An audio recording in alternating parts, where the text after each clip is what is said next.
یہ زمین کی طرف دھسنا کیا ہے؟ ایک ہمارا جسد ہے، یہ حیوانی جسد، یہ زمین سے آیا ہے، منہا خلقناکم، اور اس کے تقاضے ہیں۔ ایک وہ روح ہے جو عہد کر کے آئی ہے الست بربکم، ان کے درمیان کشاکش ہے۔ روح چاہتی ہے اوپر اٹھنا، کل شیء یرجع الی اصلہ، ہر شے اپنی بنیاد اور اپنی جڑ کی طرف، اپنے منبع اور سرچشمے کی طرف لوٹنا چاہتی ہے، لہذا روح اوپر اٹھنا چاہتی ہے، وہ اوپر سے آئی ہے۔ یہ جسم جو ہے، یہ ہمارا حیوانی جسد، یہ زمین سے آیا ہے،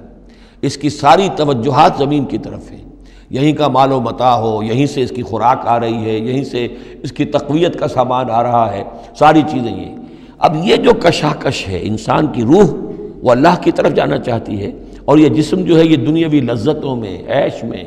دنیا کے اندر جو ہے حلال سے حرام سے جو بھی حاصل کیا جا سکے، بابر بعیش کوش کہ عالم دوبارہ نیست۔ اب اگر کوئی شخص فیصلہ کر لیتا ہے زمین کی طرف بیٹھنے کا، تو گویا کہ اب اس نے اپنے آپ کو اللہ تعالیٰ کی توفیق سے وہ محروم کر لیا، فانسلخ منہا۔ اب وہ روح سسکتی رہے گی، احتجاج کرتی رہے گی، سسکتی رہے گی، ایک وقت میں آ کر شاید وہ مر جائے، اس پر موت وارد ہو جائے، اور وہ زندہ ہونے کی شکل میں بھی وہ در حقیقت ایک مقبرہ بن جائے یا تعزیہ بن جائے کہ روح اس کے اندر دفن ہو چکی ہے۔